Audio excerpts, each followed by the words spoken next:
ನಮಸ್ಕಾರ ವೀಕ್ಷಕರೇ, ತಮಗೆಲ್ಲರಿಗೂ ಈ ವಿಶೇಷ ಸಂದರ್ಶನ ಕಾರ್ಯಕ್ರಮಕ್ಕೆ ಸ್ವಾಗತ ಸುಸ್ವಾಗತ. ನಾನು ಶಂಕರ್ ಪ್ರಕಾಶ್. ನಿಮ್ಗೆಲ್ಲರಿಗೂ ಗೊತ್ತಿರೋ ಹಾಗೆ ದಾವಣಗೆರೆ ಲೋಕಸಭಾ ಕ್ಷೇತ್ರದ ಕಾಂಗ್ರೆಸ್ ಪಕ್ಷದ ಅಭ್ಯರ್ಥಿಯಾಗಿ ಡಾಕ್ಟರ್ ಪ್ರಭಾ ಮಲ್ಲಿಕಾರ್ಜುನ್ ಅವರು ಈ ಬಾರಿ ಸ್ಪರ್ಧಿಸ್ತಾ ಇದ್ದಾರೆ.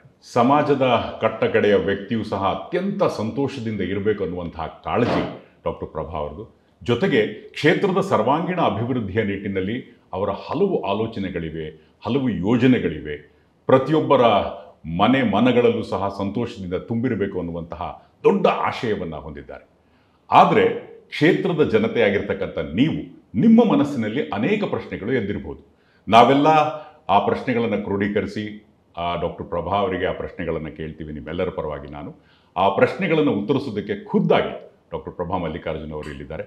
ನಮಸ್ಕಾರ ಮೇಡಮ್, ಕಾರ್ಯಕ್ರಮಕ್ಕೆ ಸ್ವಾಗತ. ಧನ್ಯವಾದಗಳು. ಹೇಗಿದ್ದೀರಾ? ಹೇಗೆ ಎಲೆಕ್ಷನ್ ಕ್ಯಾಂಪೇನ್ ಎಲ್ಲ ಹೇಗೆ ನಡೀತಾ ಇದೆ? ಐ ಥಿಂಕ್ ತುಂಬ ದಿನಗಳಿಂದ ತಾವು ಕ್ಯಾಂಪೇನ್ ಮಾಡ್ತಾ ಇದ್ದೀರಿ. ಈಗ 1.5 ತಿಂಗಳಾಗಿದೆ. ನಮ್ಮ ಕ್ಷೇತ್ರದಲ್ಲಿರುವಂತಹ ಪ್ರತಿಯೊಬ್ಬ ಮತದಾರ, ಯುವಕರಿದ್ದಾರೆ, ಮಹಿಳೆಯರಿದ್ದಾರೆ, ರೈತರಿದ್ದಾರೆ, ಇವರೆಲ್ಲರನ್ನೂ ಕೂಡ ಮೀಟ್ ಮಾಡಿಬಿಟ್ಟು ಅವರ ಸಮಸ್ಯೆಗಳೇನಿದೆ ಅಂತ ವಿಚಾರಿಸ್ತಾ ಇದ್ದೇನೆ. ಒಟ್ಟಾರೆ ತುಂಬ ಒಳ್ಳೆ ಪ್ರತಿಕ್ರಿಯೆ ಇದೆ ಜನರ ಪರವಾಗಿ. ಮೇಡಮ್, ಮೊಟ್ಟ ಮೊದಲನೇದಾಗಿ ಕ್ಷೇತ್ರದ ಜನತೆಗೆ ನೀವು ಯಾವ ರೀತಿ ಪರಿಚಯ ಮಾಡ್ಕೋತೀರಿ?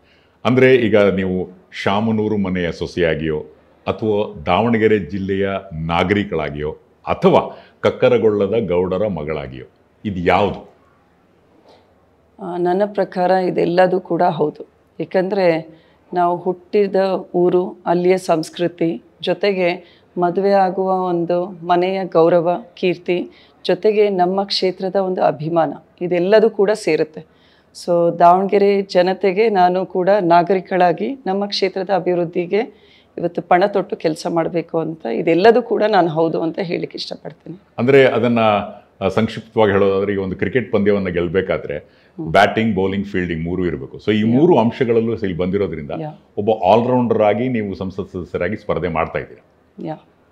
ಕರೆಕ್ಟ್. ಸರಿ, ಜನತೆ ನಿಮ್ಮನ್ನು ಗುರುತಿಸಲಿ ಅನ್ನುವಂತಹ ಆಶಯ ನಿಮ್ಮದು. ಆದರೆ ಒಂದು ದೊಡ್ಡ ಮನೆಯ ಸೊಸೆಯಾಗಿದ್ದೀರಿ ನೀವು. ಜೊತೆಗೆ ಜೀವನದಲ್ಲಿರ್ತಕ್ಕಂಥ ಎಲ್ಲ ಸುಖ, ಸಮೃದ್ಧಿ, ಸೌಲಭ್ಯ ಎಲ್ಲನೂ ಇದೆ. ಇಷ್ಟೆಲ್ಲ ಇದ್ದರೂ ಸಹ ನೀವು ಈಗಾಗಲೇ ಹೇಳಿದ್ರಿ 1.5 ತಿಂಗಳಿಂದ ಬಿಸಿಲಲ್ಲಿ ತಿರುಗಾಡ್ತಾ ಇದ್ದೀನಿ ಅಂತ. ಯಾತಕ್ಕೆ ತಿರುಗಾಡ್ಬೇಕು ನೀವು? ಯಾಕೆ ರಾಜಕಾರಣಕ್ಕೆ ಬರಬೇಕು ನೀವು? ಅಲ್ಲ, ಸಾಕಷ್ಟು ಕಾರಣಗಳಿವೆ. ಏಕೆಂದರೆ ನಾನು ಮದುವೆ ಆದಾಗಿಂದ ಅಪ್ಪಾಜಿ ಮಲ್ಲಿಕಾರ್ಜುನ್ ಅವರು ರಾಜಕೀಯದಲ್ಲಿದ್ದರು. ಸೊ ಹತ್ತಿರದಲ್ಲೇ ಜನರು ಒಡನಾಟ ಇರ್ತಿತ್ತು. ಜನರು ಹತ್ತಿರ ಬಂದು ಅವ್ರು ಕೂಡ ಅವರ ಕಷ್ಟ ಸುಖ ಹೇಳಿದಾಗ, ಒಂದು ಮನೆತನದಿಂದ, ಒಂದು ಕುಟುಂಬದಿಂದ ಈ ರೀತಿ ಜನರಿಗೆ ನಾವು ಸಹಾಯ ಮಾಡ್ಬೋದು. ಆಮೇಲೆ ಸಹಾಯ ಮಾಡಿದ ಮೇಲೆ ಮತ್ತೆ ಬಂದು ಹೇಳ್ತಾರೆ, ಒಂದು ರಿಗಾರ್ಡ್ಸ್ ಕೊಡ್ತಾರೆ. ಸೊ ಎಲ್ಲೋ ಒಂದು ರೀತಿ ಜನರ ಒಂದು ಜೀವನದಲ್ಲಿ ಬದಲಾವಣೆ ತರುವಂತಹ ಶಕ್ತಿ ದೇವರು ಶಾಮನೂರು ಕುಟುಂಬಕ್ಕೆ ಕೊಟ್ಟಿದೆ. ನಾನು ಕೂಡ ಅದನ್ನು ಕಂಟಿನ್ಯೂ ಮಾಡ್ತಾ ಇದ್ದೀನಿ ಅನ್ಸುತ್ತೆ. ಮೇಡಮ್, ಪ್ರತಿಯೊಬ್ಬರ ಜೀವನದಲ್ಲೂ ಸಹ ಬಾಲ್ಯ ಅನ್ನೋದು ಬಹಳ ಮುಖ್ಯವಾಗಿರ್ತಕ್ಕಂಥ ಅಂಶ. ಆ ರೀತಿ ನಿಮಗೆ ವಿಶೇಷವಾಗಿರ್ತಕ್ಕಂಥ ನಿಮ್ಮ ಬಾಲ್ಯ ಜೀವನ ಹೇಗಿತ್ತು? I think student life is A golden period ಅಂತಾರಲ್ಲ. ಚಿಕ್ಕವರಿದ್ದಾಗ ಚಿಕ್ಕ ಚಿಕ್ಕ ಆಟಗಳು, ಒಂದು ಕುಂಟಾಪಿಲ್ಲಿ ಆಟ ಇರ್ಬೋದು, ಅಥವಾ ಹಳ್ಳಿಗಳಲ್ಲಿ ಜಾತ್ರೆಗಳ ಸಮಯದಲ್ಲಿ ಒಂದು ನಾಟಕ ನೋಡೋದು. ಇಡೀ ರಾತ್ರಿ ಕುತ್ಕೊಂಡು ನಾಟಕ ನೋಡಿ ಬೆಳಿಗ್ಗೆ ಮತ್ತೆ ಅಲ್ಲಿ ಹಳದಿ ಒಂದು ಕೊಳವೆ ಸಿಗೋದು ಎಲ್ಲ ಕಿರಾಣಿ ಅಂಗಡಿಗಳಲ್ಲಿ, ಅದನ್ನು ತಿನ್ನೋ ಒಂದು ನೆನಪು. ಆಮೇಲೆ ಬೆಂಡು ಬೆತ್ತಾಸು ಜಾತ್ರೆಗಳಲ್ಲಿ ಅದ್ರ ನೆನಪು. ಒಟ್ಟಾರೆ ಆಮೇಲೆ ಚಾನೆಲ್ಗಳಲ್ಲಿ ಹೋಗಿ ಆಟ ಆಡೋದು. ನಾನು ಹುಟ್ಟಿದ್ದು ಕಕ್ಕರಗೊಳ್ಳದಲ್ಲಿ. ಸೊ ಕಕ್ಕರಗೊಳ್ಳದಿಂದ ಮನೆ ದೇವರು ಅವ್ರುಗಳ ವೀರಭದ್ರೇಶ್ವರ.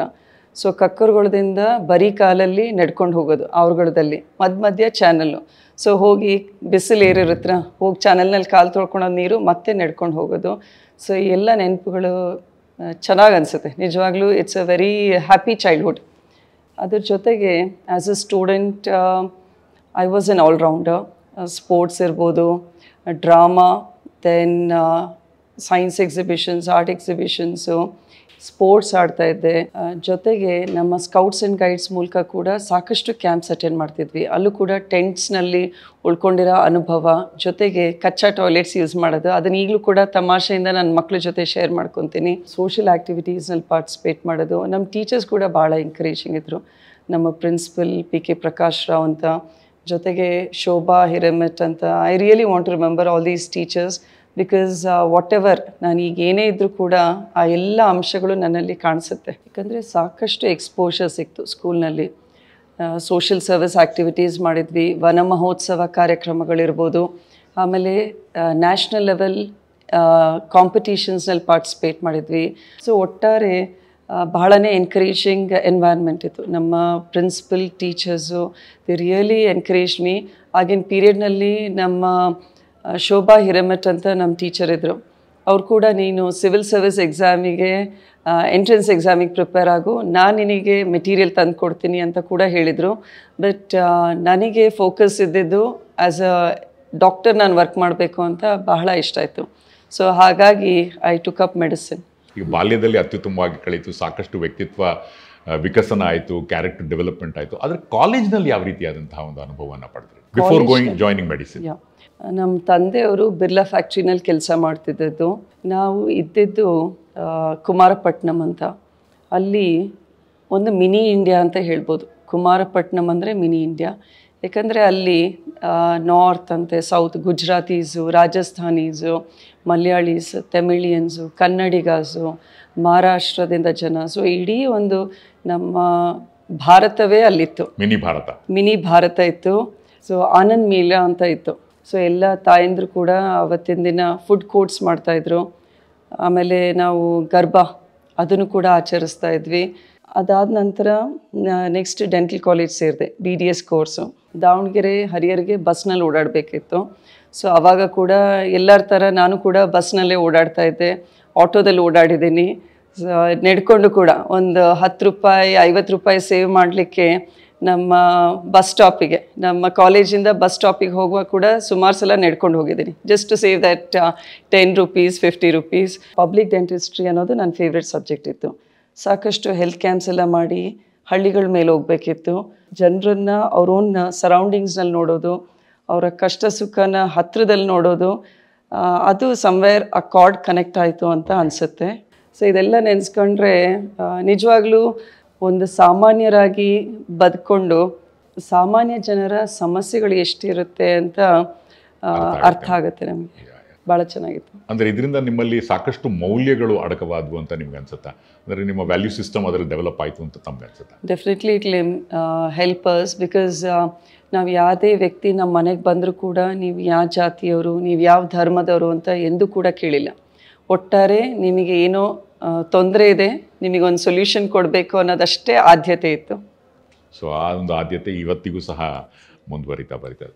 ಲೇಟರ್ ಆನ್ ಮದುವೆ ಆದಮೇಲೆ ಈಗ ರಾಜಕೀಯ ಕುಟುಂಬ, ಇಲ್ಲಿ ಕೂಡ ಅಪ್ಪಾಜಿ ಮಲ್ಲಿಕಾರ್ಜುನ ಅವ್ರು ಮಾಡ್ತಾ ಇರೋ ಸೇವೆ ನೋಡ್ಕೊಂಡು ಬಂದ್ವಿ. ಆಮೇಲೆ ಕ್ಯಾನ್ವಸಿಂಗ್ ಮಾಡುವಾಗ ಕೂಡ ಪ್ರತಿಯೊಂದು ಮನೆಗೂ ಹೋಗಬೇಕಾಗುತ್ತೆ. ನಾವು ಒಂದು ಹಳ್ಳಿ ಮನೆಗೂ ಹೋಗಬೇಕಾಗುತ್ತೆ, ಸಿಟಿನಲ್ಲಿರೋ ವಾರ್ಡ್ಸಿಗೂ ಹೋಗಬೇಕಾಗುತ್ತೆ.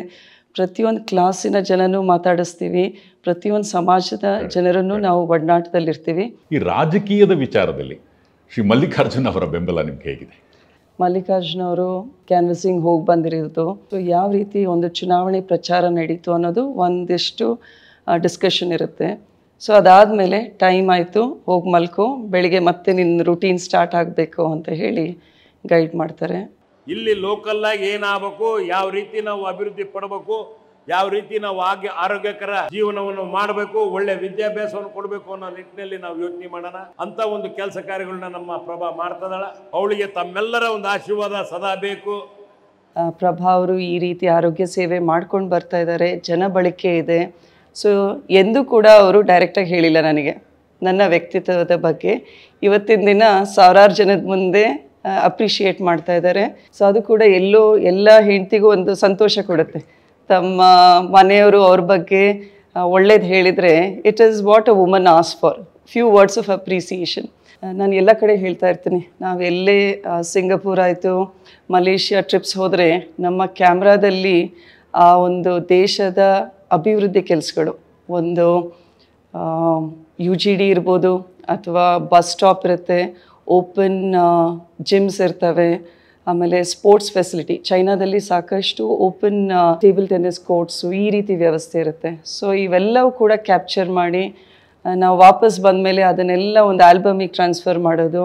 ಸೊ ನಮ್ಮ ಇಡೀ ಕ್ಷೇತ್ರದಲ್ಲಿ ನಾನು ಹೇಳ್ಬೋದು, ಈ ಒಂದು ಬಸ್ ಸ್ಟಾಪ್ ಊರಿಂದು, ಯಾವ ಕಂಟ್ರಿದು, ಅಥವಾ ಒಂದು ಲ್ಯಾಂಪ್ ಪೋಸ್ಟ್ ಎಲ್ಲಿದು ಅಂತ.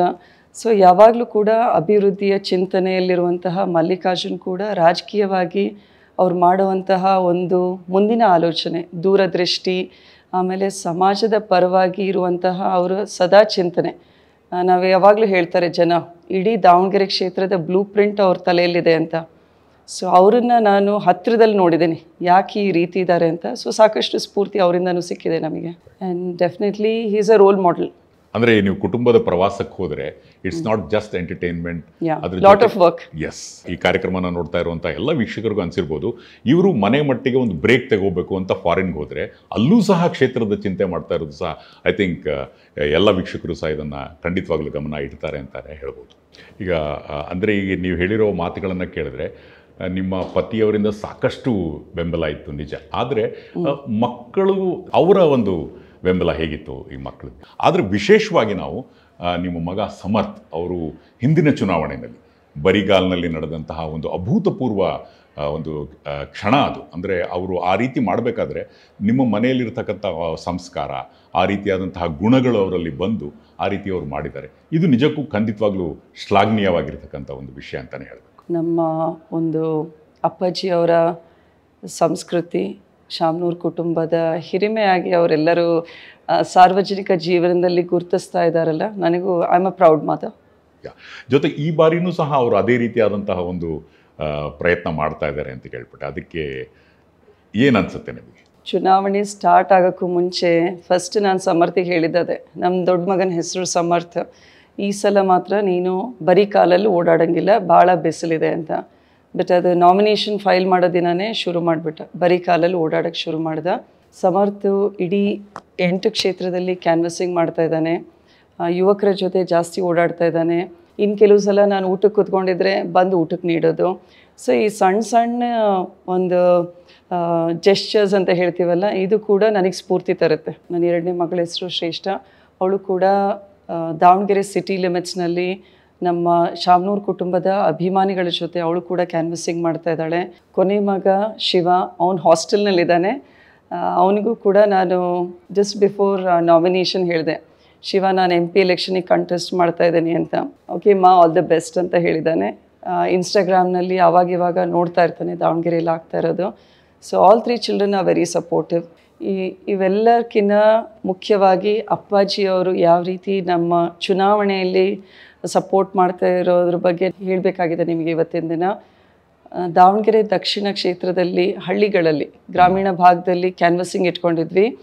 5 ಗಂಟೆ ಸುಮಾರು ದಲಿತ ಸಮಾಜದ ಮೀಟಿಂಗ್ ಅಂತ ನಮ್ಮ ಮಾಜಿ ಸಚಿವರಾದ ಆಂಜನೇಯ ಅವರು ಆರ್ಗನೈಸ್ ಮಾಡಿದರು. ಸೊ ಅಪ್ಪಾಜಿಯವರು ವೆಯ್ಟ್ ಮಾಡಿದರು, 4 ಗಂಟೆ ಕ್ಯಾನ್ವಸಿಂಗ್ ಹೋಗಬೇಕಿತ್ತು. ಸೊ ಅಪ್ಪಾಜಿಯವರು ಫಸ್ಟ್ ಗ್ರಾಮೀಣ ಭಾಗದಲ್ಲಿ ಪ್ರಚಾರ ಮುಗಿಸ್ಕೊಂಡು ನಾನು ಮತ್ತೆ ದಾವಣಗೆರೆ ಸಿಟಿಗೆ ಬಂದು ಮೀಟಿಂಗ್ ಅಟೆಂಡ್ ಮಾಡ್ತೀನಿ, ಆಮೇಲೆ ಜಾಯ್ನ್ ಆಗ್ತೀನಿ ಅಂದರು. ಸೊ 7 ಗಂಟೆ ಸುಮಾರು ಮತ್ತೆ ಸಿಟಿಗೆ ಬಂದು ಇಲ್ಲಿರೋಂಥ ಮೀಟಿಂಗ್ ಮುಗಿಸ್ಕೊಂಡು ಇನ್ನೇನು ಬರಲ್ಲ ಅಂದ್ಕೊಂಡಿದ್ರು ಎಲ್ಲ ಕಾರ್ಯಕರ್ತರು, ಮುಖಂಡರು. ಬಟ್ 94 ಇಯರ್ಸ್ ಅಪ್ಪಾಜಿಯವರು ಸೊಸೆ ಎಲೆಕ್ಷನಿಗೆ ನಿಂತಿದ್ದಾಳೆ ಅಂತ ಮತ್ತೆ ವಾಪಸ್ಸು ಹಳ್ಳಿಗಳ ಕಡೆ ಬಂದು ಪ್ರಚಾರ ಮುಗಿಸ್ಕೊಂಡು 10 ಗಂಟೆ ತನಕ ಇದ್ದು ದಾವಣಗೆರೆಗೆ ಬಂದಿದ್ದಾರೆ. ಸೊ ಎಲ್ಲಕ್ಕಿಂತ ಹೆಚ್ಚಾಗಿ ಅವ್ರಿಗೆ 94 ಇಯರ್ಸ್ ಇದ್ದ, 94 ಇಯರ್ಸ್ ಯಂಗ್ ಅಂತ ನಾವು ಹೇಳ್ಬೋದು. ಡೆಫಿನೆಟ್ಲಿ. SSK ಟ್ರಸ್ಟ್ ಬಗ್ಗೆ ತಮಗೆ ಕೇಳ್ತಾ ಇದ್ದೆ. ಇದ್ರ ಬಗ್ಗೆ ಸಾಕಷ್ಟು ಜನಪ್ರಿಯವಾಗಿದೆ. ಟ್ರಸ್ಟ್ನ ಎಲ್ಲ ಆ್ಯಕ್ಟಿವಿಟೀಸ್ಗಳು, ಟ್ರಸ್ಟ್ನ ಎಲ್ಲ ಚಟುವಟಿಕೆಗಳು ಜನರ ಮನ ಗೆದ್ದಿದೆ. ತಾವೇನು ಹೇಳೋದಕ್ಕೆ ಇಷ್ಟಪಡ್ತೀರಿ SSK ಟ್ರಸ್ಟ್ನ ಚಟುವಟಿಕೆಗಳ ಬಗ್ಗೆ? ಈಗ ನಾವು SSK ಟ್ರಸ್ಟ್ನ 2019ರಲ್ಲಿ ಶುರು ಮಾಡಿದ್ವಿ.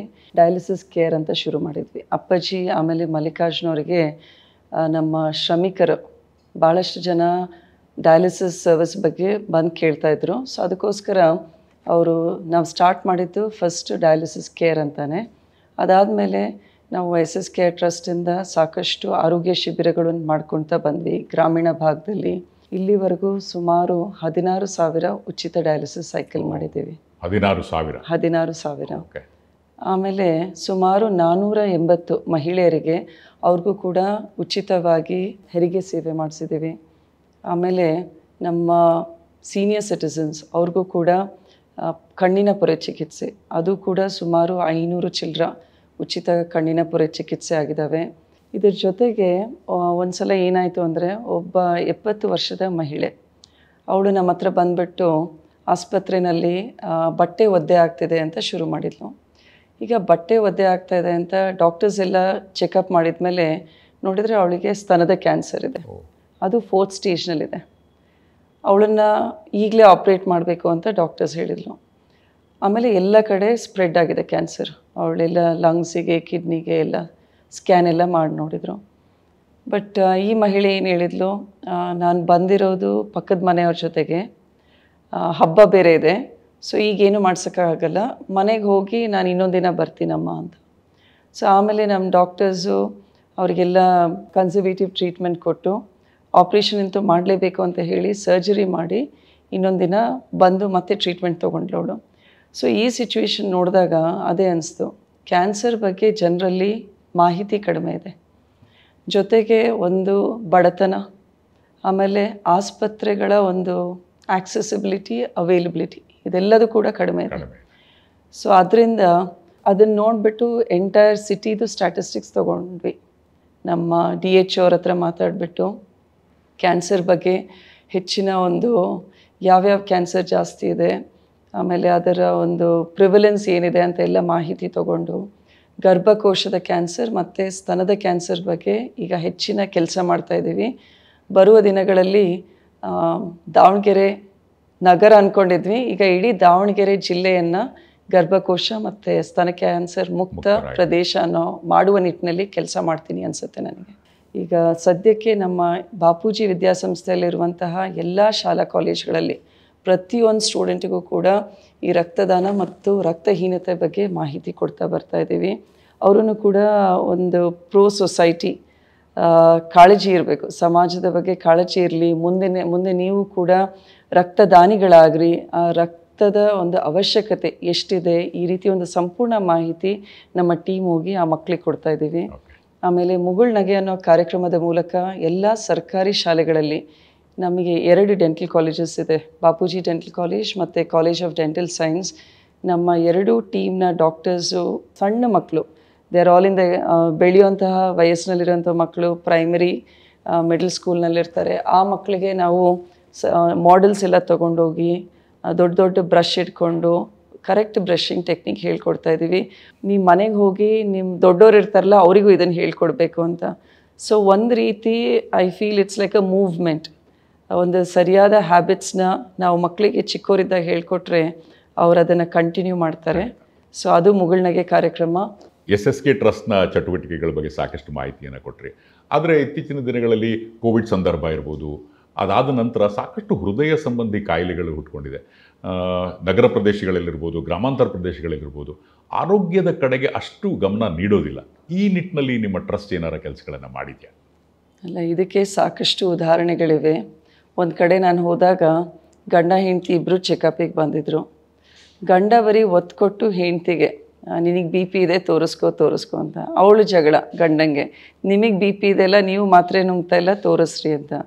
ಸೊ ಐ ಫೀಲ್ ಒಟ್ಟಾರೆ ಎಲ್ರಿಗೂ ಈಗ BP ಶುಗರ್ ಎಲ್ಲ ಕಡೆ ಪ್ರಿವಲೆಂಟ್ ಇದೆ, ಗ್ರಾಮೀಣ ಭಾಗ ನಗರ ಅನ್ನೋ ಹಾಗಿಲ್ಲ.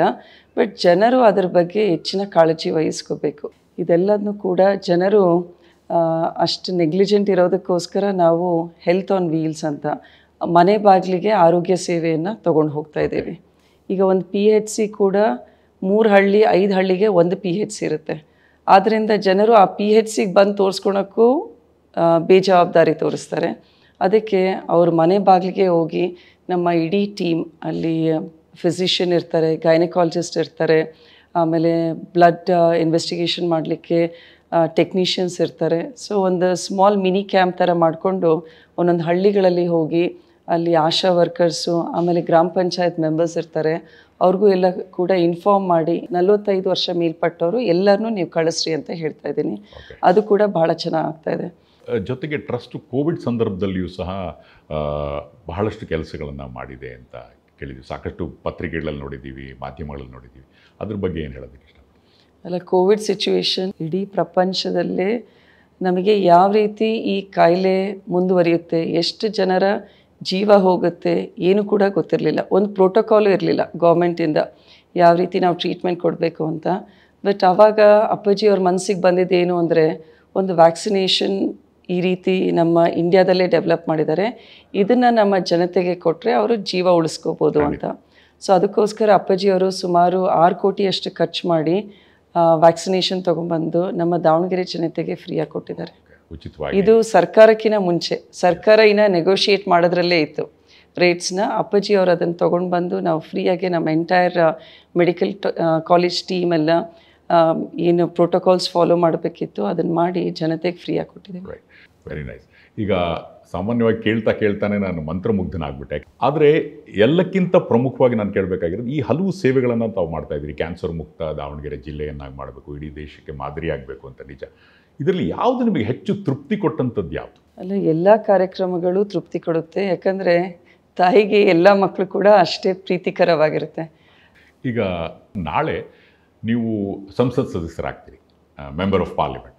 ಆವಾಗ ಡಾಕ್ಟರ್ ಪ್ರಭಾ ಮಲ್ಲಿಕಾರ್ಜುನ್ ಅವರ ಥಾಟ್ ಪ್ರೋಸೆಸ್ ಹೇಗಿರುತ್ತೆ? ಅಂದರೆ ಯೋಚನಾ ಸರಣಿ ಹೇಗಿರುತ್ತೆ? ಬೇರೆ ಬೇರೆ ಏನಾರು ಯೋಚನೆಗಳನ್ನು ಹಾಕ್ಕೊಂಡಿದ್ದೀರಾ? ಅಲ್ಲ, ಸಾಕಷ್ಟು ಯೋಚನೆಗಳಿವೆ. ಮೊದಲನೆಯದು ಶಿಕ್ಷಣ. ನಮ್ಮ ಮಕ್ಕಳಿಗೆ ಒಳ್ಳೆ ಗುಣಮಟ್ಟದ ವಿದ್ಯಾಭ್ಯಾಸ ಸಿಗಬೇಕು. ಆಮೇಲೆ ಒಳ್ಳೆಯ ಉದ್ಯೋಗ ಅವಕಾಶಗಳು, IT-BT ಕಂಪ್ನೀಸ್ ಬರಬೇಕಾಗುತ್ತೆ. ಆಮೇಲೆ ನಮ್ಮಲ್ಲಿ ಮೆಕ್ಕೆಜೋಳ ಆಮೇಲೆ ಅಡಿಕೆ ಜಾಸ್ತಿ ಬೆಳೀತಾರೆ. ಸೊ ಅದಕ್ಕೆ ಸಂಬಂಧಪಟ್ಟ ಹಾಗೆ ಕಾರ್ಖಾನೆಗಳು ಬರಬೇಕು, ಎಥೆನಾಲ್ ಪ್ಲ್ಯಾಂಟ್ಸ್ ಬೇಕಾಗುತ್ತೆ. ಆಮೇಲೆ ಹ್ಯಾಂಡಿಕ್ರಾಫ್ಟ್ಸು, ಗಾರ್ಮೆಂಟ್ ಇಂಡಸ್ಟ್ರಿ ಬೇಕು ಅಂತ ಭಾಳಷ್ಟು ಜನ ಹೇಳ್ತಾ ಇದ್ದಾರೆ. ಆಸ್ಪತ್ರೆಗಳು, ಆರೋಗ್ಯಕ್ಕೆ ವಿಶೇಷ ಕಾಳಜಿ ವಹಿಸಬೇಕು ಅಂತ. ಸೊ ನಮ್ಮ ಎಲ್ಲ ಸರ್ಕಾರಿ ಆಸ್ಪತ್ರೆಗಳನ್ನು ಕೂಡ ಅಲ್ಲಿರುವಂತಹ ಸೌಲಭ್ಯಗಳನ್ನು ಇಂಪ್ರೂವ್ ಮಾಡಬೇಕಾಗಿದೆ, ಒಳ್ಳೆ ಡಾಕ್ಟರ್ಸ್ ಬರಬೇಕಾಗಿದೆ.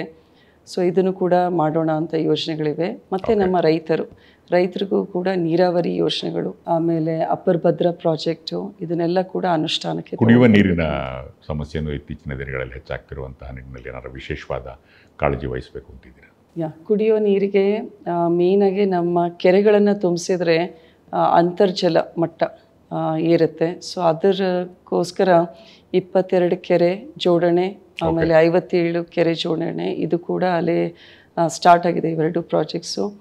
ಆಮೇಲೆ ಶುದ್ಧ ಕುಡಿಯುವ ನೀರಿನ ಘಟಕಗಳು ಅಲ್ಲದಲ್ಲೇ ಸ್ಥಾಪನೆ ಮಾಡಬೇಕು ಅಂತ. ಅಂದರೆ ಇದು ಪ್ರಭಾ ಪ್ರಣಾಳಿಕೆಯಲ್ಲಿ ಇವೆಲ್ಲ ಒಳಗೊಂಡಿದೆ. ಹೌದ್ರಿ. ಯಾಕೆ ಇದು ಪ್ರಭಾ ಪ್ರಣಾಳಿಕೆ ಅಂತೀರಾ? ಅಂದರೆ ಈ ನಿಮ್ಮ ಒಂದು ಪ್ರಣಾಳಿಕೆ ಉಳಿದ ಅಭ್ಯರ್ಥಿಗಳಿಗಿಂತ ಭಿನ್ನವಾಗಿದೆ ಅಂತ ತಮಗನ್ಸುತ್ತಾ? ಅಲ್ಲ, ಇದು ಮೋರ್ ದೆನ್ ಪ್ರಭಾ ಪ್ರಣಾಳಿಕೆ. ಇದು ಜನರ ಒಂದು ನಿರೀಕ್ಷೆಗಳಿವೆ.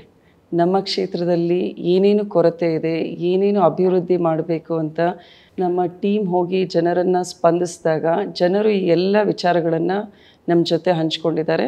ಸೊ ಇದು ನನ್ನ ಪ್ರಣಾಳಿಕೆ ಅನ್ನೋದಕ್ಕಿಂತ ನಮ್ಮ ಕ್ಷೇತ್ರದ ಅಭಿವೃದ್ಧಿಯ ಪ್ರಣಾಳಿಕೆ ಅಂತ ಹೇಳಲಿಕ್ಕೆ ಇಷ್ಟಪಡ್ತೀನಿ. ಈಗ ನಾನೊಬ್ಬ MP ಆಗಬೇಕು, I want to be a member of parliament, ಸಂಸತ್ ಸದಸ್ಯರಾಗಬೇಕು ಅನ್ನುವಂತಹ ನಿಟ್ಟಿನಲ್ಲಿ ತಾವು ಹಳ್ಳಿಗೂ ಹೋಗಿ ಪ್ರಚಾರವನ್ನು ಮಾಡ್ತಾ ಇದ್ದೀರಿ. ಆ ಸಂದರ್ಭದಲ್ಲಿ ಟ್ರಸ್ಟ್ಗೆ ಸಂಬಂಧಪಟ್ಟಂತಹ ಯಾವುದಾದ್ರೂ ಘಟನೆಗಳಾಗಿರ್ಬೋದು ಅಥವಾ ಹೊಸ ಘಟನೆಗಳಾಗಿ ಯಾವುದಾದ್ರೂ ಘಟನೆಗಳಿಗೆ ಜ್ಞಾಪಕ ಇದೆಯಾ? ಒಂದು 2-3 ಇನ್ಸಿಡೆಂಟ್ಸ್ ಆಗಿದೆ. ಅದರಲ್ಲಿ ಒಂದು ಕಡೆಗೆ ಹೋದಾಗ ದೇವದಾಸಿ ಮಹಿಳೆ, ನಾನು ಕಾರ್ನಲ್ಲಿ ಕುತ್ಕೊಂಡು ಹೋಗ್ತಾ ಇರುವಾಗೆ ಶಿ ಜಸ್ಟ್ ಅಪ್ರೋಚ್ ಮೀ, ಬಂದು ಅಮ್ಮ ನಾನು ದೇವದಾಸಿ ಮಹಿಳೆ, ನನ್ನ ಮಗಳಿಗೆ ಡಯಾಲಿಸಿಸ್ ಅವಶ್ಯಕತೆ ಇದೆ, ನನ್ನ ಕಿಡ್ನಿ ನನ್ನ ಮಗಳಿಗೆ ಕೊಡೋಕ್ಕೆ ರೆಡಿ ಇದ್ದೀನಿ ಅಂತ. ಸೊ ಅದಕ್ಕೆ ನೀವೇನು ಟ್ರಸ್ಟ್ ಮೂಲಕ ನನಗೆ ಗೈಡ್ ಮಾಡ್ತೀರಾ ಅಂತ ಕೇಳಿದ್ಲು. ಅವಳಿಗೂ ಕೂಡ ನಮ್ಮ ಟೀಮಿಗೆ ಇನ್ಫಾರ್ಮ್ ಮಾಡಿ ನೆಕ್ಸ್ಟ್ ಪ್ರೋಸೆಸ್ ಅವಳ ಇನ್ವೆಸ್ಟಿಗೇಷನ್ಸ್ ಎಲ್ಲ ಮಾಡಿ ಕೊಡೋಣ ಅಂತ. ನನಗೆ ನಿಜ ಆಶ್ಚರ್ಯ ಏನಾಯಿತು ಅಂದರೆ, ಅವಳು ಈ ರೀತಿ ಟ್ರಸ್ಟ್ ಇದೆ, ನಿಮ್ಮಿಂದ ನನಗೆ ಅನುಕೂಲ ಆಗುತ್ತೆ, ಒಂದು ದಾರಿ ತೋರಿಸ್ತೀರಾ ಅಂತ ಬಂದ್ಲಲ್ಲ. That was really satisfying. ನಾನು ಅದಕ್ಕೆ ಹೇಳಿದ್ನಲ್ಲ, ಜನರೇ ಟಾನಿಕ್ ಇದ್ದ ಹಾಗೆ ನಮಗೆ. ಅವ್ರು ಏನೇ ನಿರೀಕ್ಷೆ ಇಟ್ಕೊಂಡು ಬಂದು ನಾವು 10ರಲ್ಲಿ 5 ಕೆಲಸ ಮಾಡಿದರೂ ಕೂಡ ನಮಗೆ ಅದು ಸ್ಫೂರ್ತಿ ಜಾಸ್ತಿ ಬರುತ್ತೆ ಜನಸೇವೆ ಮಾಡಬೇಕು ಅಂತ. ಇನ್ನೊಂದು ಕಡೆ ಹೋದಾಗ ಒಬ್ಬ ರೈತ 1.5 ಎಕರೆ ಭತ್ತ ಹಾಕಿದ್ದೀನಿ, ಒಂದು 4 ದಿನ ಅಷ್ಟೇ ನೀರು ಬಿಡ್ರಿ ಅಂತ ಕೇಳ್ಕೊಂಡ. ಲಿಟ್ರಲಿ ಕಣ್ಣಲ್ಲಿ ನೀರಿತ್ತು ಆ ರೈತನ ಕಣ್ಣಲ್ಲಿ. ಸೊ ಇಂಥ ಎಲ್ಲ ಸಮಸ್ಯೆಗಳನ್ನು ನೋಡಿದಾಗ ಅದಕ್ಕೆ ರಾಜಕೀಯದಲ್ಲಿ ನಿಂತು ಗೆಲ್ಲಬೇಕು, ಕೆಲಸ ಮಾಡಬೇಕು, ಜನರ ಸಮಸ್ಯೆಗಳಿಗೆ ಪರಿಹಾರ ಕೊಡಬೇಕು ಅನ್ನೋ ಒಂದು ಇಚ್ಛಾಶಕ್ತಿ ಇನ್ನೂ ಗಟ್ಟಿಯಾಗುತ್ತೆ ಅಂತ ನನಗನ್ಸುತ್ತೆ. ಈಗ ಯಾರೇ ಒಬ್ಬರು ಹೊಸದಾಗಿ ಕೈಗಾರಿಕೆಗಳನ್ನು ಆರಂಭ ಮಾಡಬೇಕು ಅಥವಾ ಹೊಸದಾಗಿ ಏನಾರು ಆರಂಭ ಮಾಡಬೇಕು ಅಂದರೆ ಎಲ್ಲರ ಕಣ್ಣು ಬೆಂಗಳೂರು ಕಡೆಗಿರುತ್ತೆ ಸಾಮಾನ್ಯವಾಗಿ. ನೀವು ದಾವಣಗೆರೆಯಲ್ಲಿದ್ದೀರಾ. ಇದು ದಾವಣಗೆರೆ ಕಡೆಗೆ ಅವರನ್ನ ಗಮನವನ್ನು ಹೇಗೆ ಸೆಳೆಯೋದಕ್ಕೆ ನಿಮ್ಮ ಈ ಪ್ರಣಾಳಿಕೆ ಏನಾರ ಹೇಳುತ್ತಾ? ಈಗ ದಾವಣಗೆರೆ ಅನ್ನೋದು ವಿದ್ಯಾಸಂಸ್ಥೆಗಳು ಜಾಸ್ತಿಯಾಗಿ ಈಗ ಆಕ್ಸ್ಫರ್ಡ್ ಆಫ್ ಕರ್ನಾಟಕ ಅನ್ನೋ ರೀತಿಯಲ್ಲಿ ಆಗಿದೆ. ಒಂದು ಮಧ್ಯ ಕರ್ನಾಟಕದಲ್ಲಿರುವಂತಹ ದಾವಣಗೆರೆ, ಎಲ್ಲ ಕಡೆಯಿಂದ ರೋಡು ಮತ್ತು ರೈಲ್ ಕನೆಕ್ಟಿವಿಟಿ ಚೆನ್ನಾಗಿದೆ. ಹತ್ತಿರದಲ್ಲೇ ಏರ್ಪೋರ್ಟ್ಗಳು ಇದ್ದಾವೆ. ಶಿವಮೊಗ್ಗದಲ್ಲಿ, ಹುಬ್ಳಿನಲ್ಲಿ ಕೂಡ ಏರ್ಪೋರ್ಟ್ ಇದೆ. ಇನ್ಫ್ರಾಸ್ಟ್ರಕ್ಚರ್ ಬಹಳ ಚೆನ್ನಾಗಿದೆ ದಾವಣಗೆರೆಯಲ್ಲಿ. ಈಗ ಕೊರತೆ ಇರೋದು ದೊಡ್ಡ ದೊಡ್ಡ ಕೈಗಾರಿಕೆಗಳದ್ದು. ಜನರ ಕೂಡ ಅದೇ ಬೇಡಿಕೆ ಇದೆ. ಒಂದು IT-BT ಕಂಪ್ನಿ ಆಗಬೇಕಿಲ್ಲಿ. ಆಮೇಲೆ ಗಾರ್ಮೆಂಟ್ ಫ್ಯಾಕ್ಟ್ರಿಗಳ ಬೇಡಿಕೆ ಇದೆ. ಪ್ರತಿಯೊಂದು ತಾಲೂಕಿನಲ್ಲೂ ಕೂಡ ಜನರ ನಿರೀಕ್ಷೆಗಳು ಸಾಕಷ್ಟಿದೆ. ದೊಡ್ಡ ದೊಡ್ಡ ಕೈಗಾರಿಕೋದ್ಯಮಿಗಳು ದಾವಣಗೆರೆಗೆ ಬರಬೇಕು. ಆದರೆ ದಾವಣಗೆರೆನಲ್ಲಿ ಏರ್ಪೋರ್ಟ್ ಬಗ್ಗೆ ಏನಾದರೂ ಚಿಂತನೆಗಳನ್ನು ಮಾಡಿದ್ದೀರಾ? ಇಲ್ಲ, ನಾನು ಒಂದು ಇನ್ಸಿಡೆಂಟ್ ಹೇಳಬೇಕು. ನಾನು SS ಹಾಸ್ಪಿಟ್ಲಿಗೆ ಹೋದಾಗ ಅಲ್ಲಿ ಬೇರೆ ಊರಿನವರು, ಅದು ಲಾಸ್ಟ್ ಎಲೆಕ್ಷನ್ MLA ಚುನಾವಣೆ ಟೈಮ್, ಅದು ಇನ್ನೂ ಚುನಾವಣೆ ಘೋಷಣೆ ಆಗಿರಲಿಲ್ಲ. ಆ ಟೈಮ್ನಲ್ಲಿ ಒಬ್ಬರು ದುರ್ಗದವರು ಪೇಷಂಟ್ ಬಂದಿದ್ದರು.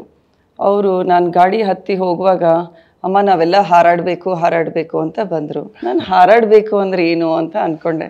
ದೆನ್ ಇಲ್ಲಮ್ಮ, ಏರ್ಪೋರ್ಟ್ ಬರಬೇಕು ದಾವಣಗೆರೆಗೆ, ಯಾಕಿನ್ನ ಬಂದಿಲ್ಲ ಅಂತ. ನೀವು ಅವಾಗೇ ಆ ವ್ಯಕ್ತಿ ಹೇಳಿದ್ದ, ನೀವು MP ಆಗ್ರಿ, ಏರ್ಪೋರ್ಟ್ ಬರುತ್ತೆ ಅಂತ ಅವಾಗಲೇ ಹೇಳಿದ್ದು. ಮೇಡಮ್, ತಾವು ಏರ್ಪೋರ್ಟ್ ಬಗ್ಗೆ ಮೆನ್ಷನ್ ಮಾಡಿದ್ರಿ, ಆದರೆ ಅದು ಅಷ್ಟು ಸುಲಭ ಆಗಲ್ಲ. ನಿಮ್ಗೆ ಎಷ್ಟು ಆತ್ಮವಿಶ್ವಾಸ ಇದೆ ತಾವು ಏರ್ಪೋರ್ಟನ್ನು ದಾವಣಗೆರೆಗೆ ತರಬಹುದು? ಈಗ ಉಸ್ತುವಾರಿ ಸಚಿವರಾಗಿ SS ಮಲ್ಲಿಕಾರ್ಜುನ್ ಅವರಿದ್ದಾರೆ. ಮತ್ತು ನಮ್ಮ ದಾವಣಗೆರೆ ಲೋಕಸಭೆ ಕ್ಷೇತ್ರದಲ್ಲಿ 8 ಕ್ಷೇತ್ರದಲ್ಲಿ 7 ಜನ ಶಾಸಕರ ಬೆಲೆ ಇದೆ.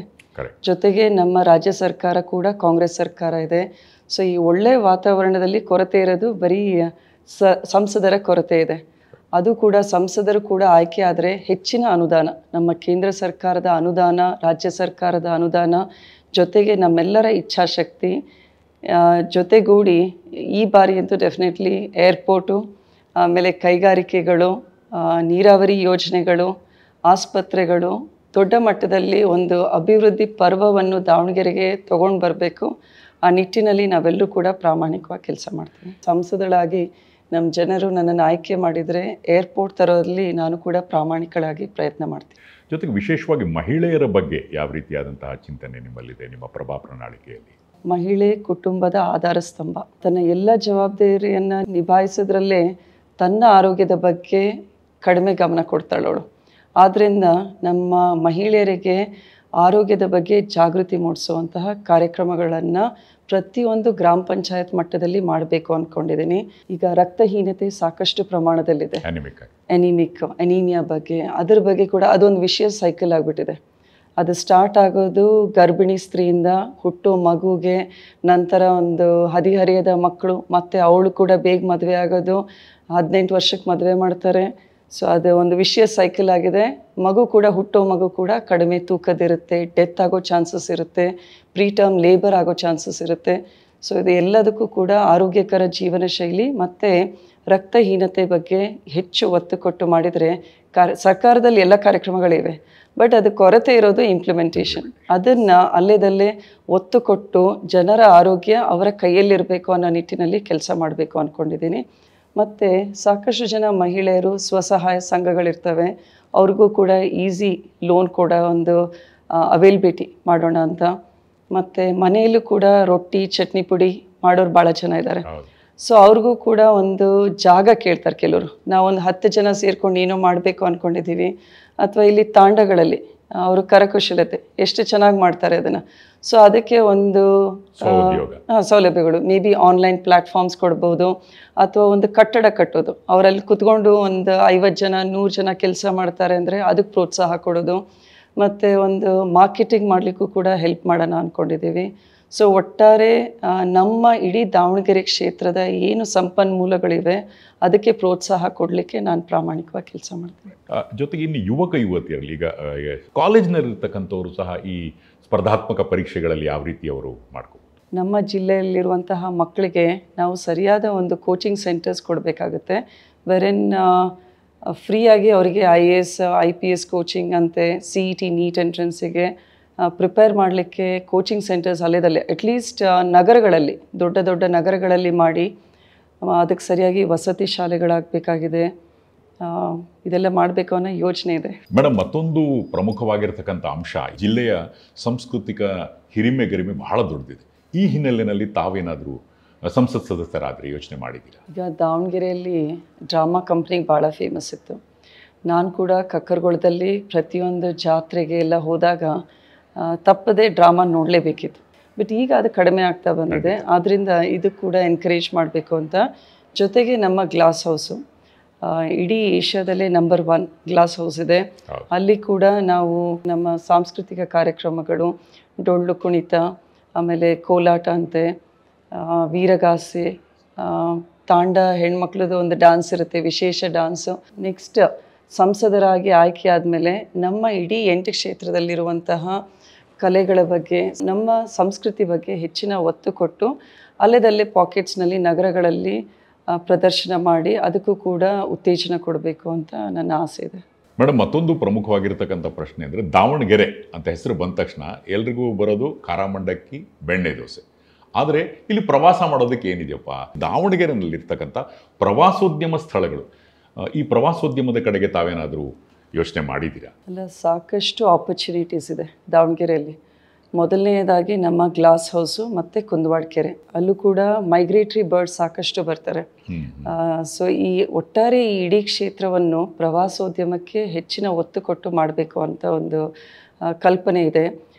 ಮತ್ತು ನಮ್ಮ ಐತಿಹಾಸಿಕ ದೇವಸ್ಥಾನಗಳಿವೆ. ಹರಿಹರೇಶ್ವರ ದೇವಸ್ಥಾನ, ಸಂತೆಬೆನ್ನೂರು ಪುಷ್ಕರಣಿ, ದೆನ್ ಬಾಗಿಲಿ ಇದೆ, ನೀಲ್ಗುಂದ, ಈ ಎಲ್ಲ ಪ್ಲೇಸಸ್ನಲ್ಲೂ ಕೂಡ ಮೂಲಭೂತ ಸೌಕರ್ಯಗಳು ಮತ್ತು ಅಲ್ಲಿ ಕನೆಕ್ಟಿವಿಟಿ ಇಂಪ್ರೂವ್ ಮಾಡಬೇಕು ಅನ್ನೋ ಒಂದು ಆಲೋಚನೆ ಇದೆ. ಮೇಡಮ್, ಇತ್ತೀಚಿನ ದಿನಗಳಲ್ಲಿ ನಾವು ನೋಡ್ತಾ ಇದ್ದೀವಿ, ಭಾರತ ಒಂದು ಕ್ರೀಡಾ ಶಕ್ತಿಯಾಗಿ ಬೆಳೀತಾ ಇದೆ. ಈ ಕ್ರೀಡಾ ಕ್ಷೇತ್ರದಲ್ಲಿ ತಾವೇನು ಯೋಚನೆಯನ್ನು ಹಾಕೊಂಡಿದ್ದೀವಿ? ಚೆಸ್ ಟೂರ್ನಮೆಂಟ್ಸು, ಆಮೇಲೆ ವಿಮೆನ್ಸ್ ಫುಟ್ಬಾಲ್ ಟೂರ್ನಮೆಂಟ್ಸು, ಆಮೇಲೆ ಕ್ರಿಕೆಟ್ ಟೂರ್ನಮೆಂಟ್ಸು, ಶಟಲ್ ಬ್ಯಾಡ್ಮಿಂಟನ್ ಟೂರ್ನಮೆಂಟ್ಸ್. ಈಗ ನಮ್ಮ ದೇಸಿ ಕ್ರೀಡೆಗಳಾದ ಕಬಡ್ಡಿ, ಕುಸ್ತಿ ಇವನ್ನು ಕೂಡ ದಾವಣಗೆರೆಯಲ್ಲಿ ಎನ್ಕರೇಜ್ ಮಾಡಬೇಕು ಅನ್ನೋ ಒಂದು ಆಸೆ ಇದೆ. ಸೊ ಸ್ಟೇಡಿಯಮ್ಸ್ ಕೂಡ ಇವೆ. ಸಿಂಥೆಟಿಕ್ ಕೋರ್ಟ್ಸ್ ಬಗ್ಗೆ ಕೇಳ್ತಾರೆ, ಒಳ್ಳೊಳ್ಳೆ ಕೋಚಸ್ ಬೇಕು. ಆಮೇಲೆ ಅವರಿಗೆ ಒಂದು ಹಾಸ್ಟೆಲ್ ಫೆಸಿಲಿಟಿ ಬೇಕಾಗುತ್ತೆ, ಜೊತೆಗೆ ಪೌಷ್ಟಿಕ ಆಹಾರ, ಇದೆಲ್ಲದನ್ನು ಕೂಡ ಪ್ರೊವೈಡ್ ಮಾಡಿ ಒಟ್ಟಾರೆ ಒಂದು ಒಳ್ಳೆ ವಾತಾವರಣ ಈ ಕ್ರೀಡಾಪಟುಗಳಿಗೆ ಸಪೋರ್ಟಿವ್ ಆಗಿ ಆ್ಯಸ್ ಅ MP ಅನುದಾನವನ್ನು ತೊಗೊಂಡು ಬಂದು ಇಂಪ್ರೂವ್ ಮಾಡಲಿಕ್ಕೆ ಡೆಫಿನೆಟ್ಲಿ ಟ್ರೈ ಮಾಡ್ತೀನಿ. ವಿಶೇಷವಾಗಿ ಸಮಾಜದಲ್ಲಿ ಹಲವು ಕ್ಷೇತ್ರಗಳಿದೆ, ಅಂದರೆ ಅವರನ್ನು ನಾವು ನೋಡೋದೇ ಇಲ್ಲ. ಅಂತಹವರ ನಿಟ್ಟಿನಲ್ಲಿ ಈಗ ಲೈಂಗಿಕ ಕಾರ್ಯಕರ್ತೆಯರಿರ್ಬೋದು, ಮಂಗಳಮುಖಿಯವರಿರ್ಬೋದು, ಇವರ ಹಿನ್ನೆಲೆಯಲ್ಲಿ ಇವರಿಗೆ ಒಂದು ಸ್ವಾವಲಂಬಿಗಳಾಗೋದಕ್ಕೆ ಏನು ಪ್ರಯತ್ನಗಳನ್ನು ಮಾಡ್ತೀರಿ? ಈಗ ನಮ್ಮಲ್ಲಿರುವಂತಹ ದೇವದಾಸಿಯರು, ಮಂಗಳಮುಖಿಯರು ಕೂಡ ಗೌರವದಿಂದ ಜೀವನ ಸಾಗಲಿಕ್ಕೆ ಅವರ ಮಕ್ಕಳಿಗೂ ಕೂಡ ಲೋನ್ ಫೆಸಿಲಿಟಿ ಇರ್ಬೋದು, ಮನೆಗಳ ಬೇಡಿಕೆ ಕೂಡ ಇದೆ. ನಮಗೂ ಕೂಡ ಒಂದು ಮನೆ ಅವಶ್ಯಕತೆ ಇದೆ ಅಂತ ಇದನ್ನು ಕೂಡ ಮಾಡಬೇಕು ಅನಿಸ್ತಾ ಇದೆ. ಅವರು ಫೈನಾನ್ಷಿಯಲಿ ಇಂಡಿಪೆಂಡೆಂಟ್ ಆಗಿ ಏನಾದರೂ ಸಣ್ಣ ಕೈಗಾರಿಕೆಗಳು, ಉದ್ಯಮಗಳು ಶುರು ಮಾಡ್ಕೊಳ್ತಾರೆ ಅಂದರೆ ಅದಕ್ಕೂ ಕೂಡ ಸಪೋರ್ಟ್ ಮಾಡಬೇಕು ಅಂದ್ಕೊಂಡಿದ್ದೀನಿ. ನಿಮ್ಮ ಚಿಂತನೆ ಏನು ಹೇಳುತ್ತೆ ಅಂತಂದರೆ, ಸಮಾಜದ ಕಟ್ಟಕಡೆಯ ವ್ಯಕ್ತಿಯೂ ಸಹ ಸರ್ಕಾರದ ಸವಲತ್ತುಗಳು ಸಿಗಬೇಕು, ಅವರು ಸಹ ಮುಂಚೂಣಿಗೆ ಬರಬೇಕು, ಅವರು ಎಲ್ಲರ ತರಹ ನಾರ್ಮಲ್ ಜೀವನ ಮಾಡಬೇಕು. ಇದು ಅತ್ಯಂತ ಪ್ರಗತಿಪರ ಚಿಂತನೆ ನಿಮ್ಮದು. ಅದಕ್ಕಾಗಿ ನಿಮಗೆ ಎಲ್ಲ ವೀಕ್ಷಕರ ಪರವಾಗಿ ಅಭಿನಂದನೆಗಳು. ಈಗ ನಿಮ್ಮ ಜೊತೆ ಇನ್ನು ಸ್ಪರ್ಧಿಗಳಿದ್ದಾರೆ, ನೀವು ಅವ್ರಿಗಿಂತ ಹೇಗೆ ಭಿನ್ನ? ನಾನು ಹೇಗೆ ವಿಭಿನ್ನ ಅಂದರೆ, ರಾಜಕೀಯದಲ್ಲಿ ಪ್ರತಿನಿಧಿಯಾಗಿ ಹೊಸದಾಗಿ ನಿಂತಿರೋ ವ್ಯಕ್ತಿ, ಆದರೆ ರಾಜಕಾರಣ ಏನು ಹೊಸದಾಗಿಲ್ಲ, ಜನರ ಸೇವೆ ಹೊಸದಾಗಿಲ್ಲ. ಸೊ ಆದ್ದರಿಂದ ಪ್ರಾಮಾಣಿಕತೆ ಇದೆ ನನ್ನಲ್ಲಿ. ಆಮೇಲೆ ಜನರ ನಿರೀಕ್ಷೆಗೆ ತಕ್ಕ ಹಾಗೆ ಕೆಲಸ ಮಾಡಬೇಕು ಅನ್ನೋ ಇಚ್ಛಾಶಕ್ತಿ ಇದೆ. ಮತ್ತು ನನಗೆ ಪ್ರತಿಸ್ಪರ್ಧಿ ಯಾರೂ ಇಲ್ಲ, ಯಾಕಂದರೆ ನನಗೆ ನಾನೇ ಪ್ರತಿಸ್ಪರ್ಧಿ ಅಂತ ಅನಿಸುತ್ತೆ ನನಗೆ. ಯಾಕಂದರೆ ನನ್ನ ಎಕ್ಸ್ಪೆಕ್ಟೇಷನ್ಸ್ ನನ್ನಿಂದ ಸಾಕಷ್ಟು ಇದೆ. ರೈಟ್. ಸೊ ನಾನು ಎಲ್ಲ ಕಡೆ ಹೇಳೋದಷ್ಟೇ, ನಾನು ಬೇರೆಯವರಂತೆ ಒಂದು ಟಿಪಿಕಲ್ ರಾಜಕಾರಣಿ ಅಲ್ಲ. ನಾನು ಬಂದಿರೋದು ಮೌಲ್ಯಗಳ, ಹಂಗಂದರೆ ಬೇರೆಯವ್ರಿಗೆ ಮೌಲ್ಯ ಇಲ್ಲ ಅಂತ ಅಲ್ಲ, but my values R my priority and ಜನರ ಸೇವೆಗೆ ಒಂದು ಅವಕಾಶ ಕೊಡಿ ಅಂತ ನಾನು ಕೇಳ್ತಾ ಇದ್ದೀನಿ. ಮೇಡಮ್, ಮತ್ತೊಂದು ಕ್ಲಿಷ್ಟಕರವಾಗಿರ್ತಕ್ಕಂಥ ಪ್ರಶ್ನೆ, ಯಾಕಂದರೆ ಇದು ಸಾಮಾನ್ಯವಾಗಿ ನಾವು ನೋಡ್ತಾ ಇದ್ದೀವಿ ಎಲ್ಲ ಕಡೆ, ಕುಟುಂಬ ರಾಜಕಾರಣ. ಈಗ ನಿಮ್ಮ ಮನೆಯಲ್ಲೂ ಈಗಾಗಲೇ 2 ಶಾಸಕರಿದ್ದಾರೆ, ಅಂಥದ್ರಲ್ಲೂ ಸಹ ತಾವು ರಾಜಕಾರಣಕ್ಕೆ ಬಂದು ಸಂಸತ್ ಸದಸ್ಯರಾಗಬೇಕು ಅಂತ ಈ ಚಿಂತನೆ ಬಗ್ಗೆ ತಾವೇನು ಹೇಳ್ತೀರಾ? ಈಗ ಜನ ಮಾತಾಡ್ಕೊತಾ ಇರ್ತಾರೆ ಸಾಮಾನ್ಯವಾಗಿ. MP ಆಯ್ಕೆ ಬಂದಾಗ, ಟಿಕೆಟ್ ಆಯ್ಕೆ ಬಂದಾಗ, ಯಾರು ಸೂಕ್ತವಾದ ವ್ಯಕ್ತಿ, ಯಾರು ಕಂಟೆಸ್ಟ್ ಮಾಡಿದರೆ ಗೆಲ್ಲುವ ಒಂದು ಸಾಧ್ಯತೆ ಜಾಸ್ತಿ ಇದೆ ಅನ್ನೋ ನಿಟ್ಟಿನಲ್ಲಿ KPCC ಅವರು AICC ಅವ್ರ ಜೊತೆ ಡಿಸ್ಕಸ್ ಮಾಡಿಬಿಟ್ಟು ಇವರೇ ಕ್ಯಾಂಡಿಡೇಟ್ ಆದರೆ ಒಳ್ಳೆಯದು ಅಂತ ಒಂದು ನಿರ್ಧಾರ ತಗೊಂಡ್ರು. ಅದರ ಜೊತೆಗೆ ಸುಮಾರು 6 ವರ್ಷದಿಂದ ಬಾಪೂಜಿ ವಿದ್ಯಾಸಂಸ್ಥೆಯ ಆಡಳಿತ ಮಂಡಳಿ ಸದಸ್ಯಳಾಗಿ ಕೂಡ ಕೆಲಸ ಮಾಡಿದ್ದೀನಿ, ಅದರೊಂದು ಅನುಭವ ಇದೆ. SSK ಟ್ರಸ್ಟ್ ಮೂಲಕ ಆರೋಗ್ಯ ಸೇವೆ ಮಾಡ್ಕೊಂಡು ಬರ್ತಾಯಿದ್ದೀನಿ. ಜೊತೆಗೆ ನಮ್ಮ ಜನರ ಒಂದು ಒಡನಾಟ, ಅವರ ಹತ್ತಿರದಲ್ಲೇ ಅವ್ರನ್ನ ಮಾತಾಡಿಸೋದು, ಅವರ ಸಣ್ಣ ಸಮಸ್ಯೆಯಿಂದ ಹಿಡಿದು ಒಂದು ಸರ್ಕಾರಿ ಕೆಲಸ ಇರ್ಬೋದು, ಒಂದು ಆಧಾರ್ ಕಾರ್ಡಿನ ಸಮಸ್ಯೆ ಅಥವಾ ರೇಷನ್ ಕಾರ್ಡಿನ ಸಮಸ್ಯೆಗಳು, ಆಸ್ಪತ್ರೆ ಸಮಸ್ಯೆಗಳು, ಮೂಲಭೂತ ಸೌಕರ್ಯಗಳ ಕೊರತೆ ಇರೋದು, ಈ ರೀತಿ ಜನರ ಜೊತೆ ಒಡನಾಟ ಬಂದು ಜನರು ಇವತ್ತು ನನ್ನನ್ನು ಈ ಒಂದು ಕಂಟೆಸ್ಟೆಂಟ್ ಆಗಿ ಇವತ್ತು ನಿಮ್ಮ ಮುಂದೆ ಬಂದು ನಿಂತಿದ್ದೀನಿ. ಮೇ 7ನೇ ತಾರೀಕು ಚುನಾವಣೆ ನಡೆದಿದೆ. ಈ ಒಂದು ಎಲೆಕ್ಷನ್ನಿನ ಸಂದರ್ಭದಲ್ಲಿ ಮುಂದಿನ ದಿನಗಳಲ್ಲಿ ನೀವು ಸಂಸತ್ ಸದಸ್ಯರಾದರೆ ಏನು ಮಾಡ್ತೀರಿ? ಮತದಾರರಿಗೆ ಏನು ಹೇಳೋದಕ್ಕೆ ಇಷ್ಟಪಡ್ತೀರಿ? ಇದೊಂದು ನಿರ್ಣಾಯಕ ಚುನಾವಣೆ, ಆದ್ದರಿಂದ ಮತದಾರರಲ್ಲಿ ನನ್ನೊಂದು ಕೋರಿಕೆ, ದಯವಿಟ್ಟು ಮತ ಚಲಾಯಿಸೋದ್ರಲ್ಲಿ ನಾಯಕರ ಆಯ್ಕೆಯಲ್ಲಿ ನಿಮ್ಮ ಪ್ರಬುದ್ಧತೆಯನ್ನು ತೋರಿಸ್ರಿ. ನಾನು ಕೂಡ ನಮ್ಮ ಕ್ಷೇತ್ರದ ಸಮಗ್ರ ಅಭಿವೃದ್ಧಿಯ ನಿಟ್ಟಿನಲ್ಲಿ ಪ್ರಾಮಾಣಿಕವಾಗಿ ಕೆಲಸ ಮಾಡ್ತೀನಿ. ಕ್ಷೇತ್ರದ ಸಮಸ್ಯೆಗಳನ್ನು ಪಾರ್ಲಿಮೆಂಟ್ನಲ್ಲಿ ಧ್ವನಿ ಎತ್ತುತ್ತೀನಿ. ಇದು ಪ್ರಭಾಕರನ ಪ್ರಮಾಣ. ಮೇಡಮ್, ಇದುವರೆಗೂ ಸಾಕಷ್ಟು ವಿಷಯಗಳನ್ನು ನಮ್ಮ ಜೊತೆ ಚರ್ಚೆ ಮಾಡಿದ್ರಿ. ಈ ಬರುವಂತಹ ಮೇ 7ನೇ ತಾರೀಕು ನಿಮಗೆ ಒಳ್ಳೆಯದಾಗಲಿ, ಆಲ್ ದ ವೆರಿ ಬೆಸ್ಟ್ ಅನ್ನುವಂತಹ ಹಿನ್ನೆಲೆಯಲ್ಲಿ ನಿಮಗೆ ವಿಶ್ ಮಾಡ್ತಾ ಈ ಕಾರ್ಯಕ್ರಮನ ಮುಗಿಸ್ತಾ ಇದ್ದೀವಿ. Thank you very much. ನಿಮ್ಮ ಕ್ಯಾಂಪೇನಿನ ನಡುವೆಯೂ ಸಹ ಸಮಯವನ್ನು ತೆಗೆದುಕೊಂಡು ಈ ಸಂದರ್ಶನಕ್ಕೆ ಬಂದಿರಿ. ಧನ್ಯವಾದಗಳು. ನಮಸ್ಕಾರ. ನಿಮಗೂ ಕೂಡ ನಮಸ್ಕಾರ. ಇಂಟರ್ವ್ಯೂ ನಿಜವಾಗ್ಲೂ ಭಾಳ ಚೆನ್ನಾಗಿತ್ತು. 1.5 ತಿಂಗಳಿಂದ ಬೆಳಿಗ್ಗೆ 9 ಗಂಟೆಗೆ ಶುರು ಆದರೆ ರಾತ್ರಿ 10 ಗಂಟೆ ತನಕ ಕ್ಯಾನ್ವಸಿಂಗ್ನಲ್ಲೇ ಇದ್ವಿ. ಇಂಥ ಬಿರು ಬಿಸಿಲಿನಲ್ಲಿ ನಮ್ಮ ಶಾಸಕರು, ಕಾರ್ಯಕರ್ತರು, ಆಮೇಲೆ ವಿಶ್ವಾಸಿಗಳು ಕೂಡ ಈ ಬಾರಿ ಕಾಂಗ್ರೆಸ್ ಪಕ್ಷ ಗೆಲ್ಲೇಬೇಕು ಅನ್ನೋ ನಿಟ್ಟಿನಲ್ಲಿ ಕೆಲಸ ಮಾಡ್ತಾಯಿದ್ದೀವಿ. ಆ ಒಂದು ಮನಸ್ಸಿನಲ್ಲಿರುವಂತಹ ಒಂದು ವಿಚಾರಗಳನ್ನು ಪ್ರೇಕ್ಷಕರಿಗೆ ಮುಟ್ಟಿಸುವಲ್ಲಿ ನೀವು ಕೂಡ ಹೆಲ್ಪ್ ಮಾಡಿದ್ರಿ. So definitely it was heart opening interview ಅನಿಸುತ್ತೆ. So thank you so much for that experience.